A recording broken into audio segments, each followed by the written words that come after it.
Buenos días amigos de Ciudadanos en Marcha, ciudadanos y ciudadanas dominicanos.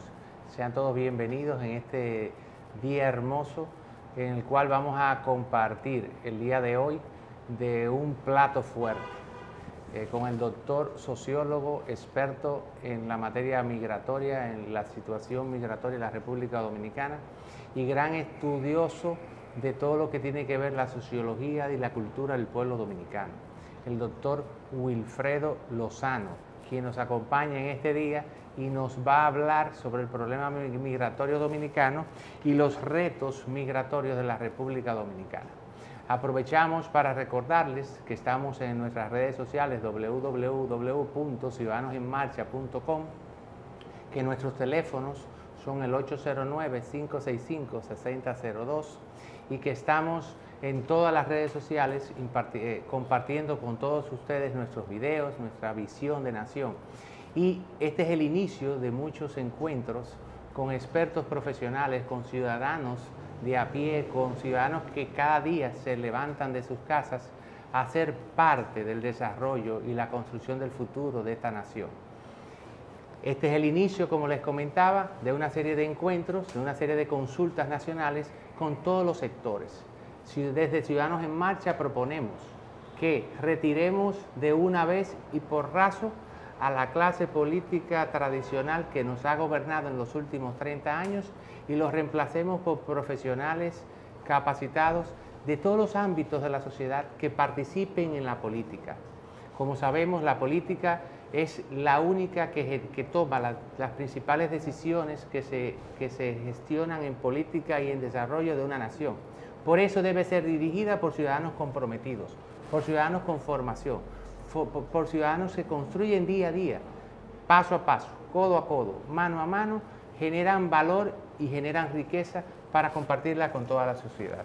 Estimado amigo doctor Wilfredo Lozano, bienvenido. Gracias por darnos el apoyo y compartir con nosotros sus conocimientos y sus experiencias. Bueno, quedo a tus órdenes. ¿Qué te parece si... a mí me da igual el método de que tú de inmediato me ataques preguntando o de yo echarte un rollo inicial, como te parezca? Siéntase cómodo. Si desea, podemos comenzar. ¿Cómo califica usted la política migratoria de la República Dominicana en estos momentos? ¿Y qué visión usted ve de esa política? Si va dirigida a las oportunidades y retos del siglo XXI o si todavía seguimos envueltos en el pasado, que nos ala y nos retrocede a la pobreza y a la dependencia. Mira, Fausto, tu pregunta es complicada porque tiene muchos elementos y voy a tratar de sintetizar el asunto. Partamos de un principio de qué entendemos por políticas de migración y demos una definición simple. Vamos a entender por políticas de migración las medidas, los procedimientos, las estrategias de un Estado, de una nación, para ordenar, para controlar, para regular la movilidad de gente de fuera hacia el país o del país hacia afuera. Eso no tiene que ser traducirse forzosamente en una política pública ni en un aparato de ley, sino en acciones concretas que materializan esto que acabo de decir. De manera que hay políticas explícitas y políticas implícitas. Hay políticas que las maneja el Estado y políticas que vienen desde el empresariado y desde la propia sociedad. Entonces, en esa visión amplia de lo que es política migratoria, podemos decir lo siguiente. Hasta los años 90, la política migratoria dominicana, desde el punto de vista estatal, era esencialmente una acción reactiva y una acción no formalizada en dispositivos explícitos tipo ley. Naturalmente existía una ley de migración del año 39 que dictó Trujillo, ley que se fue haciendo cada vez más obsoleta porque esa ley básicamente lo que hacía era responder a una dinámica inmigratoria estrictamente condicionada a los contingentes de braceros que iban al azúcar anualmente. Y además esta ley, que era una ley más que de inmigración, era una ley típica de extranjería, correspondía con una sociedad muy autoritaria y muy cerrada. Desde los años 90, sin embargo, comenzó a darse en el país todo un movimiento, toda una serie de discusiones que cuestionaban lo que hasta hoy se hablaba de una ausencia de una política de ordenamiento migratorio y que era necesario poner una coto a la intensificación de los flujos de ingresos, sobre todo procedentes de Haití, y que había que generar una política que no existía. Realmente, eso es una verdad a medias. Eso quiere decir que el vaso estaba medio lleno, pero también medio vacío. Realmente ningún país funciona sin una política. Y en el caso que nos ocupa, era claro que en ausencia de instrumentos legales, de instrumentos formales que respondieran al control y a la regulación, la política era la deportación. Más o menos entre 25 y 30 mil personas se deportaban anualmente. Y con esa medida el país, el Estado, de alguna manera regulaba. Es decir, mantenía un promedio de permanencia, sobre todo de trabajadores inmigrantes haitianos, razonable. Y perdona, Wilfredo, y lo hacía porque era solamente una industria, que era la caña. El azúcar. Era muy cómodo. Pero ¿qué pasa? A partir de los 90 comenzó a cambiar todo.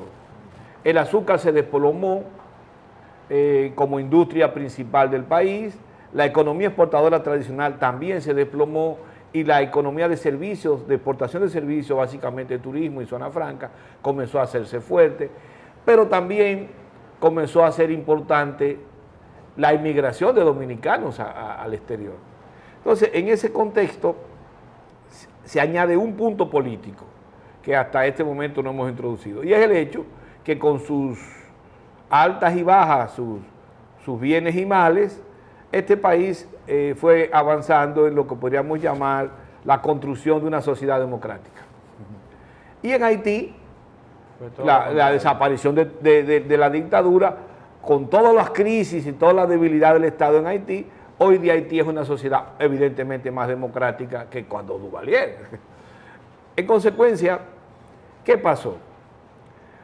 Ocurrió que por el lado de la economía, la inmigración se movió hacia la agricultura, no azucarera, porque el negocio del azúcar se achicó, y hacia el turismo. Y se movió hacia las construcciones urbanas y hacia la economía informal. Pero las cosas no tienen solo que ver con la economía, tienen que ver con la política, en el sentido de que estábamos asistiendo a una sociedad más libre, una sociedad con mayor movilidad, una sociedad donde el autoritarismo no podía fijar a la tierra, a una región, a la gente se mueve.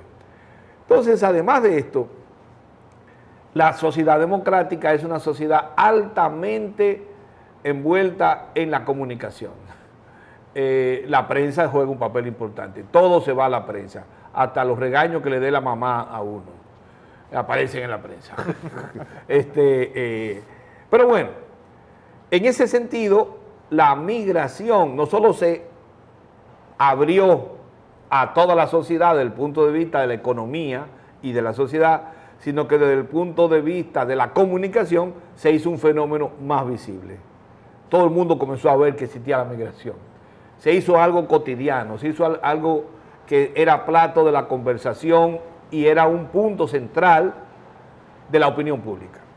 Eso hizo del tema inmigración específicamente haitiana, un componente central de la política tradicional, de la política de partido. Y pronto la migración comenzó a ser un arma de los partidos más conservadores en su afán por frenar la apertura democrática en este país.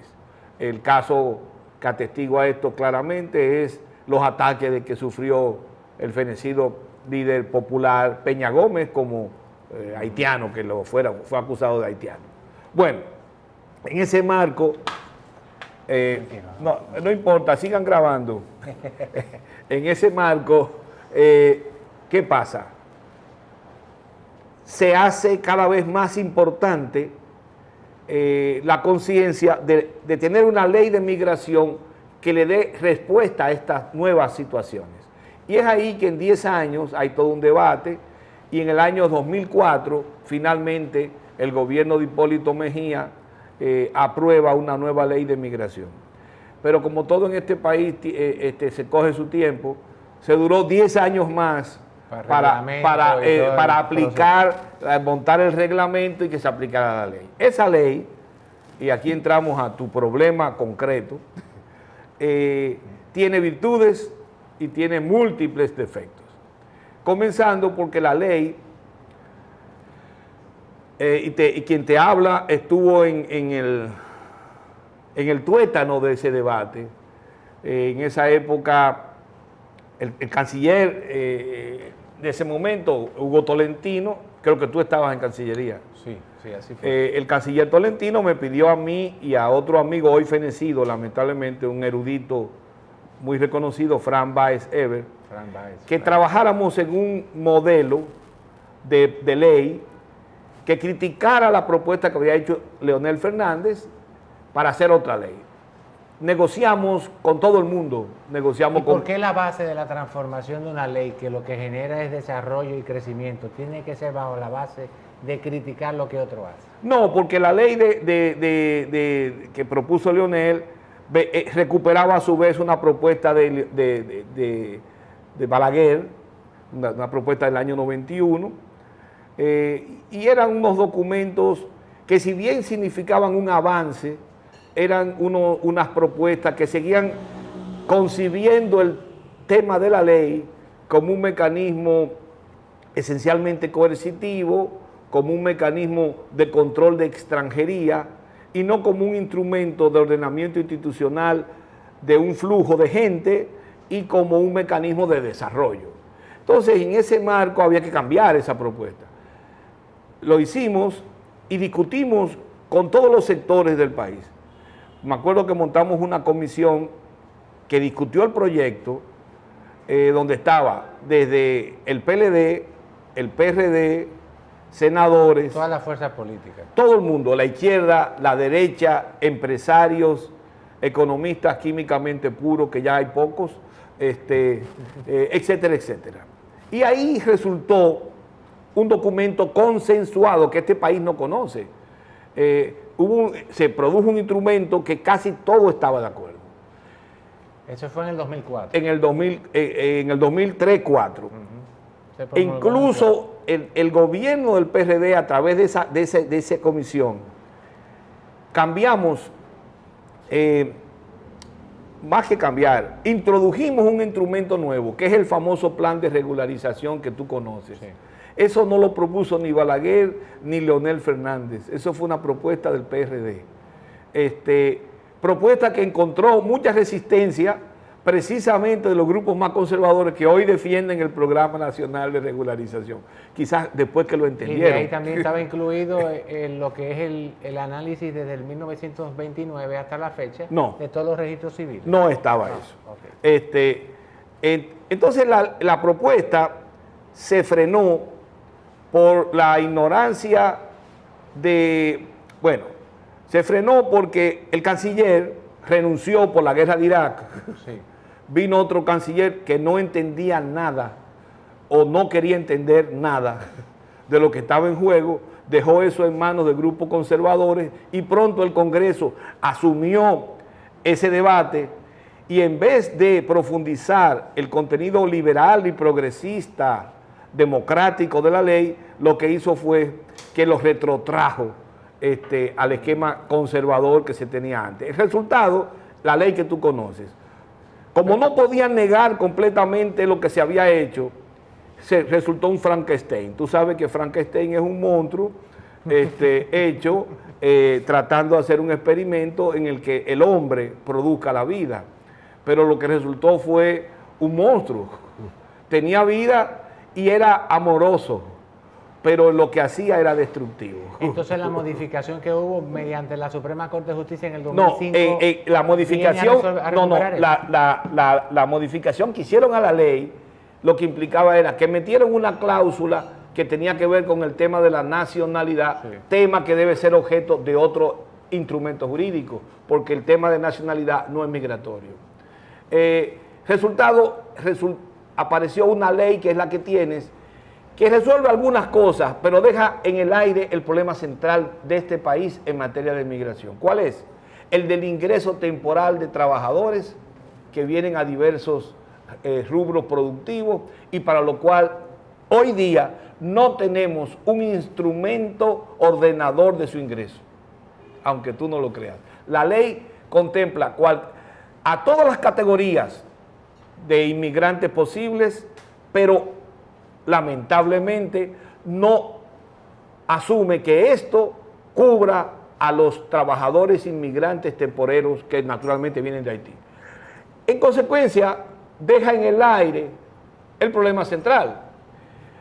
En principio, nosotros planteamos, y se lo planteamos al presidente Fernández, que lo que había que hacer era generar vía el reglamento un dispositivo que permitiera generar un protocolo particular que normara y regulara ese tipo de ingresos, otorgando permisos temporales, lo que fuere. Eso se puede hacer en términos estrictamente institucionales. Pero hasta la fecha, eso no se ha hecho. Y ahí hay un problema, es el problema central. Eso dio lugar a todo un debate en el país donde se mezclaba migración con nacionalidad, el problema de negar o no negar derechos a los descendientes que habían nacido aquí. Y ahí viene tu sentencia, la sentencia 168, 13 del Tribunal Constitucional. Porque esa sentencia es el resultado de toda una lucha, de toda una discusión en la que los grupos más conservadores, resistiéndose al hecho de que son dos cosas separadas, migración y nacionalidad, finalmente sacaron esa sentencia. La discusión de esto puede esperar, pero el punto central es que se ha dejado sin resolver el tema central de los descendientes, el tema de la nacionalidad de esta persona, pero sobre todo en materia ya estrictamente de migratoria, no tenemos ley, no tenemos un instrumento formalizado que nos permita ordenar el flujo permanente de trabajadores. Y si pudiese crear ese ordenamiento, ese reglamento que promueva en lo que la sociedad se define, porque es claro y evidente que hay diferencias. Ah, claro. Y que esos ciudadanos que vienen de fuera, esos inmigrantes que vienen a aportar valor a la sociedad y que son parte del aparato productivo, puedan también, como los que estamos acá, ser partícipes de la seguridad social, pagar por ella, pagar por esos servicios, porque hoy por hoy hay una serie de problemas en lo que se define la parte política o la parte social. El país, la industria del desarrollo se paraliza. Pero eso supone un ordenamiento, eso supone regularizar a la gente, de forma tal que la gente tenga dispositivos documentales que le permita ser partícipe de ese tipo de derechos. Pero entonces te van a decir que en Haití no hay los instrumentos para que esas personas vengan con los documentos. El país tiene que resolver su asunto. Si tú contratas, si el país contrata gente que no... primero es falso que los inmigrantes no tienen documentos. Tienen documentos. Tienen documentos. Que no tengan el documento que les legaliza su situación en el país es otra cosa. Okay. Pero tienen documentos. Las estadísticas lo que dicen es que de los 288,000 inmigrantes haitianos que se registraron para beneficiarse del plan de regularización, apenas 10,000 y tantos no tenían papeles y fueron rechazados. El resto o tenían pasaporte, o tenían cédula, o tenían un permiso. O sea que pueden ser legalmente regularizados. No, en principio sí. Es más, de los 288,000 que solicitaron, solo 30,000 fueron rechazados como no aptos para ser beneficiarios del plan. El resto podría hacerlo perfectamente. O sea, que eso es más o menos un 7% de la población que el informe de 2012, que eran 524.000 inmigrantes. Si bueno, de los estamos hablando 524.000 inmigrantes, el grueso, como 400, eran haitianos. El 87%. Exacto, Sí. 8%, exacto, 400.000. El resto son de otras nacionalidades. En el caso de las otras nacionalidades, paradójicamente, también hay mucha irregularidad, pero esa no se ve. Esos son blancos. Y como dice la frase, ellos son blancos y se entienden. Pero el punto que tenemos... Entonces, ¿el problema de racismo existe? No, en este país hay problemas de racismo. Negar eso me parece que es infantil. Que el Estado sea un Estado de apartheid, no lo es. Que el Estado promueva el racismo, no lo promueve. Que el Estado de alguna manera tiene políticas de inclusión, sí las tiene. Pero de que hay racismo en este país lo hay. Okay. ¿Y por qué? ¿Y por qué desde el Estado no se transparenta una política y un proceso regulatorio que promueva el desarrollo? Porque para nadie es un secreto que 2.6 a 2.8 millones de dominicanos han salido a otros destinos, a otros países, a buscar riqueza y a generar valor. Esa es una pregunta importante. Y que en esos países es el desarrollo económico, como por ejemplo Canadá, Estados Unidos, el crecimiento de Estados Unidos y Canadá, países como Japón, que tiene un crecimiento muy bajo y se le achaca que tiene una ley muy fuerte sobre el problema migratorio, no acepta a nadie, y que para poder generar un desarrollo económico en las nuevas economías del mundo se tiene que tener una política migratoria clara y transparente. Te reitero, Fausto, la preocupación tuya es muy importante. Permite recuperar lo siguiente. El problema tiene varias aristas. La primera, hay una burocracia estatal ineficiente. Okay. No tiene capacidad de funcionar ágilmente. Okay. Gran parte de los problemas de la larga... ¿Hay una burocracia o es una falta de voluntad? No, yo creo que hay, en primer lugar, una burocracia ineficiente. Muy bien. Que ha durado lo que en otros países dura año y medio o 2, ha durado 4 para resolver el tema del plan de regularización y aún no está resuelto. Primer punto. En segundo lugar, hasta ayer existió una falta de voluntad política de parte de las autoridades estatales y congresionales de asumir con responsabilidad y fuerza el tema de la necesidad de ordenamiento migratorio. Habla bien de Danilo, porque en esto uno tiene que ser justo. El hecho de que él tuvo que asumir el tema del plan de regularización y el tema de la incertidumbre en que quedaron miles de personas que habían nacido en Dominicana, que hasta ese momento eran reconocidos como dominicanos y que por una sentencia comenzaron a ser vistos como no dominicanos. Él asumió el tema y planteó una ley, la 169, que lamentablemente... 2014. La 2014, esa ley, por problemas de una resistencia de las élites conservadoras a asumir sus compromisos institucionales y a reconocer derechos de la gente, escamoteó el cumplimiento de ese dispositivo de ley, al punto de que hoy, de 61.000 personas, que esa ley, la 169, les reconoce el derecho automático a que le den sus papeles como dominicanos, apenas 13.000 personas han sido dotadas de documentos formales, simplemente por trabas burocráticas de la Junta Central Electoral. Ese muerto no se le puede achacar al presidente. Y yo creo que este es un punto a favor del presidente. Pero incluso el presidente y su gobierno todavía es la fecha que no tienen una claridad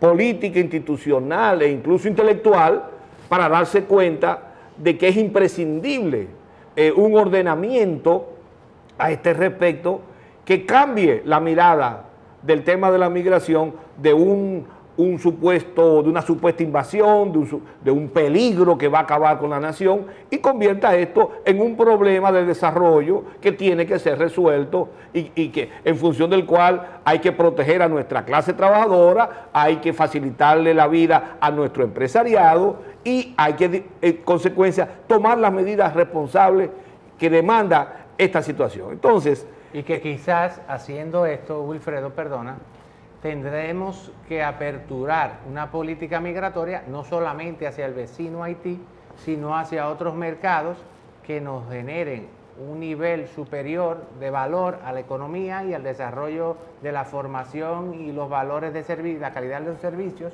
y la competencia para que el país pueda ser competitivo para el siglo XXI. Bueno, tú planteas, este último punto abre un debate que no sé si tenemos tiempo.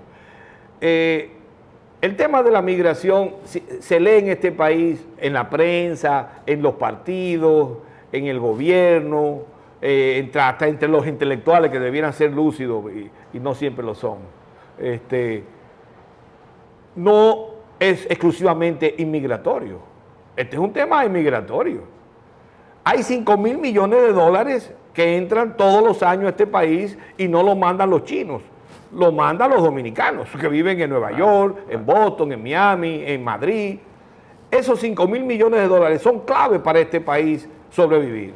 Y eso tiene que ver con la migración, tiene que ver con lo que hacen nuestros trabajadores en playas extranjeras. Yo tengo un amigo que un poco a tono de chiste dice, no se puede decir que no hay clase obrera en este país, sí la hay. Lo que pasa es que está fuera. Pero está afuera, vive en Nueva York. Pero es así. Claro, entonces, no podemos, en ese esquema, si este es un país que es migratorio, pero también inmigratorio, quiere decir que este país está envuelto en corrientes internacionales de movilidad de gente que obliga a que nosotros entendamos que esta cuestión de la migración, emigración o inmigración, es un problema regional y global y no vamos a resolverlo si no lo insertamos en ese marco. Número 2, el tema compromete el desarrollo, no solo porque entremos en que es mala o buena, sino porque la manera como nosotros manejemos esto compromete nuestro desarrollo. Por ejemplo, si yo le bloqueo a los bananeros de la línea noroeste un flujo ordenado de trabajadores cada cierto tiempo, pues se le van a dañar sus cosechas. Yo tengo que facilitarle la película a los bananeros y crear los dispositivos de ley que resuelvan esa tarea. Perdona, Wilfredo, mientras al mismo tiempo la sociedad dominicana, el Estado, desde el presupuesto de la nación, puede ir preparando esa mano de obra dominicana, porque, se fue gran parte de la mano de obra dominicana. Prácticamente 30% de la población dominicana vive en el extranjero. Gracias a Dios, porque genera esos ingresos en remesa. Pero hay una sociedad joven que va subiendo y necesita oportunidades. Que si realmente hubiese una política de desarrollo, tanto en la formación como en la capacitación, en la construcción de competencias y valores que el ser humano pueda generar, ser partícipe de la economía dominicana, esos nuevos jóvenes ocuparían esos lugares y unido esto a la implementación de las nuevas tecnologías y el apoyo del Estado en sectores como la agricultura, el sector como el turismo. Bueno, Fausto, tú eres muy entusiasta. Te voy a soltar una bomba. Voy a soltarte una provocación. Mis amigos conservadores del Frente Nacional Progresista, que yo quiero mucho, yo siempre les digo, miren, ¿por qué los haitianos pican piedra y ponen bloc? Y naturalmente aprenden a hacer albañiles y ponen entonces la loseta, ¿cómo le llaman los constructores? Sí, el revestimiento. El revestimiento. Bueno, en parte, la primera respuesta es porque los dominicanos no quieren hacerlo. Entonces se traen a otros que sí quieren hacerlo. La necesidad. Entonces yo lo que digo es, pero la necesidad tiene cara de hereje. Hay que ver las dos caras de la necesidad.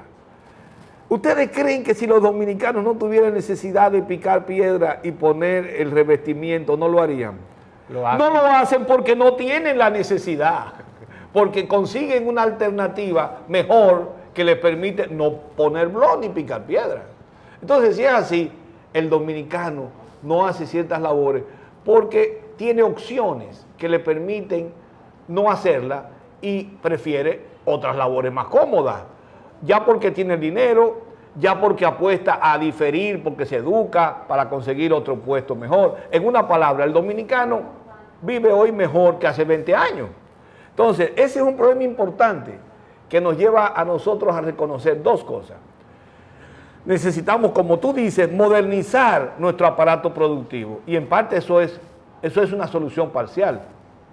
Pero también tenemos que reconocer que de alguna manera la economía mundial va cada vez más interrelacionándose en cadenas que hacen difícil las rupturas. En consecuencia, es un falso problema que los dominicanos no trabajan porque le quitan el trabajo que los haitianos. Los dominicanos no trabajan en eso porque viven mejor, tienen otras opciones. Otra cosa es si los dominicanos son vagos, porque reciben una remesa que le permite no trabajar picando piedra. Entonces el tipo se siente y espera que su primo le mande $100. Bueno, esa es otra discusión importante. Pudiéramos hacer mejor uso de esos $100 que le mandan y generar las capacidades, como tú dices. Y si fuera vago el dominicano, que yo no lo creo. Yo no lo creo, exactamente. No se fuera a playas extranjeras con una mano adelante y otra atrás. Y hacer lo mismo que hacen los inmigrantes. Exactamente. O sea que yo creo, Wilfredo, que ha impactado mucho en la sociedad dominicana el mal ejemplo. El ejemplo que unos políticos profesionales y una clase política ha hecho de lo mío adelante, lo fácil, el dar el pelotazo, y ha promovido con una solidaridad que lo que genera es poco emprendimiento, no promueve emprendimiento, no promueve que el dominicano se reeduque, sea parte de la producción y la operatividad del desarrollo de una nación, y eso es algo que hay que envuelve todo este proceso y que yo entiendo que es el gran cambio. Pero esto nos lleva al siguiente tema. Aquí hay una cuestión salarial y hay un problema de modelos de desarrollo. Está claro que ese modelo de desarrollo no funciona. Necesitamos modernizar nuestro modelo de desarrollo, de manera que la productividad suba, se puedan tener salarios más atractivos, que en parte atraiga mano de obra local, y en ese sentido solucionar parcialmente el supuesto tema ¿Y quién es responsable de transformar el modelo de desarrollo? Los responsables son dos: el Estado y el empresariado. Si el Estado puede hacer lo que le dé la gana, tomando medidas, si el empresariado no apoya, no hay nada. Los empresarios pueden hacer todo el esfuerzo del mundo. Si no encuentran el respaldo estatal, no hay nada. Entonces yo creo que se necesita replantear los términos del diálogo empresarial estatal en materia de desarrollo y en torno a problemas como este que estamos discutiendo, como es el tema de la seguridad social precaria en que vive la gente, el pasivo social todo esto que tiene la sociedad, lo cual les impide poder insertarse en el crecimiento y el desarrollo económico. En dos palabras, la migración es parte de los retos del desarrollo. No podremos asumirla sino como parte de un esquema integral de soluciones a problemas económicos y sociales que implica el desarrollo. Pero también la migración pasa por la sociedad y la política. No vamos a resolver esto si tampoco asumimos el compromiso democrático que supone administrar y gobernar la migración. Yo lo vería de esa manera. Y para concluir, Wilfredo, quiero dejar un punto que entiendo que es la base de todo esto. Usemos el sentido común. Yo creo que la base es el bienestar social. Así es. Si no existe bienestar social y crecimiento económico de cada familia, de cada ciudadano, si cada ciudadano no es parte de este proceso de crecimiento y desarrollo, la sociedad no va a caminar. Así es. Porque la problemática migratoria, las oportunidades que tienen los dominicanos en el extranjero, que cada día es más, porque el dominicano tiene un ADN que es de emprender, de generar riqueza, de superarse, de aspirar. Y yo creo que va a intervenir mucho los cambios políticos que se ven al doblarle de la curva. El futuro y el cambio político que tiene la República Dominicana y el compromiso que tienen todos los ciudadanos de ser partícipes de ese cambio, de no quedarse en su casa a esperar que le llegue la solidaridad y de que vengan gestores profesionales Así es. al servicio de la sociedad, no al servicio de la individualidad, para utilizar esa solidaridad, la cual es importante para pagar ese pasivo social que tiene el ciudadano y la familia dominicana, al igual que la mujer que vive en la oscuridad del machismo y la violencia en este país, que es algo que tenemos que cambiar. Yo creo que esa solidaridad debemos de utilizarla para promover el empleo, para motivar al ciudadano a ser partícipe de ese desarrollo y para que el ciudadano sea el que construya valor y construya servicios, que son los que garantizan una sociedad a largo plazo. Hoy por hoy, la sociedad tiene un gran reto y es que los jóvenes quieren irse de la nación porque no hay oportunidades. Y todo esto va como una cadena, una detrás de otra, una detrás de otra. Y yo creo que impacta mucho lo que es la corrupción y la impunidad. Creo que los recursos que necesita la sociedad para empoderar esa juventud, para proteger a esa mujer, que sean los promotores y los motores de este desarrollo, están en lo que se va hoy por hoy en la corrupción y en la impunidad, Wilfredo. Así es, así es. Bueno, no sé si ya no tenemos tiempo, ¿verdad? Tenemos 2 minutos. 2 minutos. Nada, yo diría eso, hay que, en el caso que nos ocupa en esta discusión, este es un país abierto, esta es una economía conectada irreversiblemente con el mundo. Si no entendemos nuestra conexión con el mundo y actuamos en consonancia, no vamos a ir a ningún sitio. La apuesta por aislar el país, por cerrar el país y pensar que la República Dominicana es una república bananera de los años 40, es una apuesta suicida. Y la migración como problema es un problema del desarrollo. Es una oportunidad. Y es una oportunidad. Es una oportunidad. No es simplemente un problema. Así es. Yo lo vería de esa manera. Pues le agradezco al doctor Wilfredo Lozano que nos acompañara en el día de hoy. Les agradezco a todos los ciudadanas y ciudadanos que nos observan, que nos siguen en las redes sociales en www.ciudadanosenmarcha.com y les exhorto a todos a que eliminemos la burocracia. Pongamos nuestro corazón y nuestras pasiones y nuestro interés en que este país crezca. Este país se lo merece. El ciudadano y la ciudadana dominicana tiene aspiraciones, tiene el amor y el deseo de hacer las cosas. Necesitamos de un buen gobierno que venga y ponga al servicio de la gente, al servicio del ciudadano y la ciudadana, los recursos necesarios y las políticas y estrategias necesarias para que eso sea una realidad para todos. Finalmente, queremos agradecer a Lauren Thier del restaurante Daniel, que nos ha facilitado el entorno y este hermoso lugar para que pudiéramos hacer este importante encuentro con el doctor Wilfredo Lozano en este día. Muchas gracias.